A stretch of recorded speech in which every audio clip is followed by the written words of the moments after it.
Assalamualaikum warahmatullahi wabarakatuh. Halo semuanya, perkenalkan nama saya Dinda Fadina Aulia dari Sekolah Tinggi Ilmu Kesehatan Bono Lestari, Banjarbaru.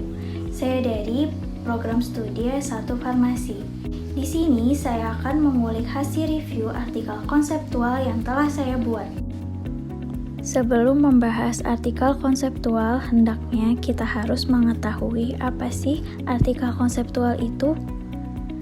Artikel konseptual adalah artikel yang menyajikan hasil pemikiran konseptual yang didukung dengan kajian pustaka. Artikel ini dibuat dengan berdasarkan landasan literatur, yaitu berdasarkan hasil penelitian-penelitian sebelumnya. Karena tidak melakukan penelitian secara langsung, maka pengembangan ide berdasarkan pada gagasan-gagasan artikel-artikel yang masih digunakan dalam kurun waktu 10 tahun terakhir. Hal dasar yang perlu diperhatikan pada saat membuat artikel konseptual yaitu ide dan gagasan yang tepat. Kedua ini harus diperhatikan agar pada saat membuat artikel tidak terlihat seperti asal-asalan. Pada pembuatan artikel ini juga harus menggunakan bahasa baku, yaitu bahasa yang telah ditetapkan pada Kamus Besar Bahasa Indonesia.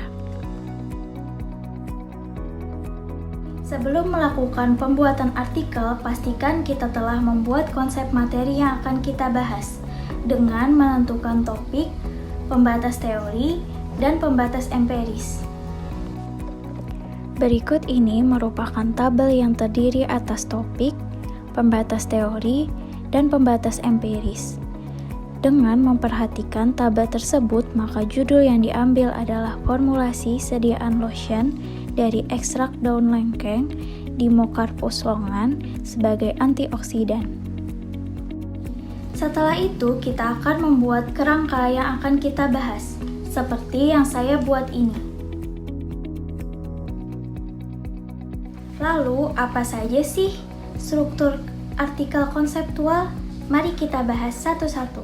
Yang pertama ada judul. Di dalam judul harus mengandung unsur-unsur permasalahan yang akan kita bahas.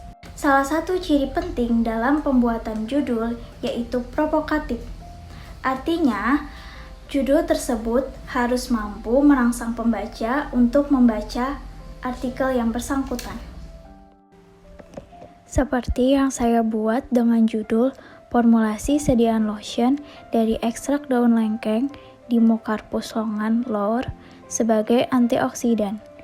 Judul tersebut akan membahas bagaimana cara membuat sediaan lotion dari ekstrak daun lengkeng dengan berbagai konsentrasi dan tentunya kandungan senyawa penting dari daun tersebut yang dapat bermanfaat sebagai antioksidan.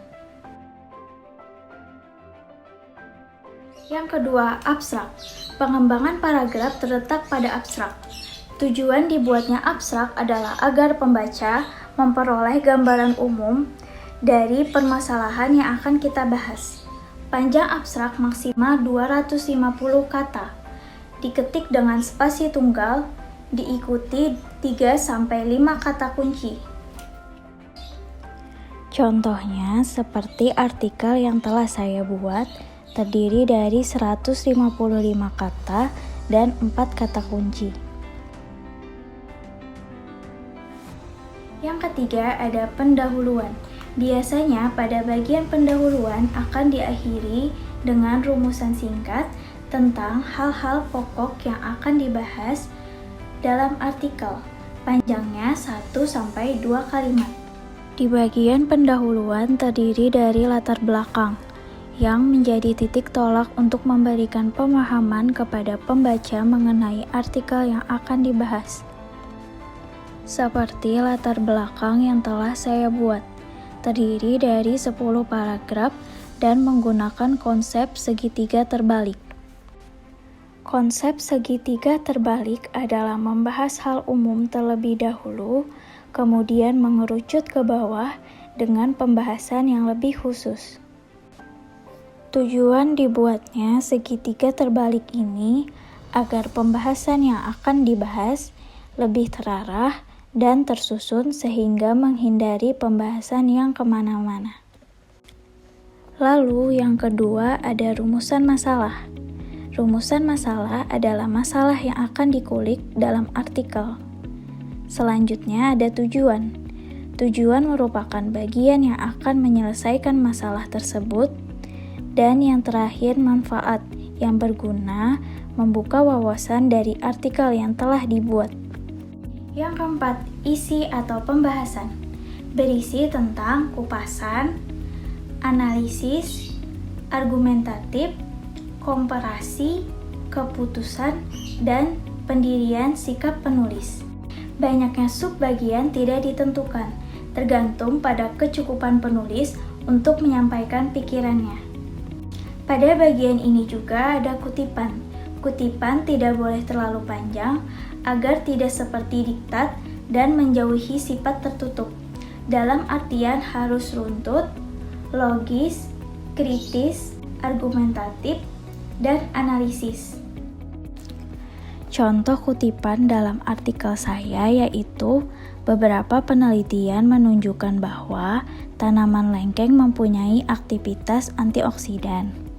Kandungan yang terdapat pada tanaman lengkeng yang memiliki aktivitas antioksidan yaitu terletak pada bagian daun yang mengandung quercetin. Dikutip dari Kurnia 2015. Yang kelima ada penutup. Penutup terbagi menjadi dua yaitu kesimpulan dan saran. Kesimpulan adalah penegasan penulis atas masalah yang telah dibahas pada bagian sebelumnya.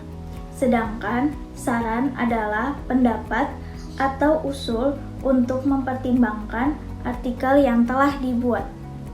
Yang terakhir ada daftar pustaka. Biasanya yang dituliskan dalam daftar pustaka ini yaitu sumber, tahun, buku, dan judul. Sekian presentasi yang telah saya paparkan. Apabila ada salah kata, mohon dimaafkan. Wassalamualaikum warahmatullahi wabarakatuh.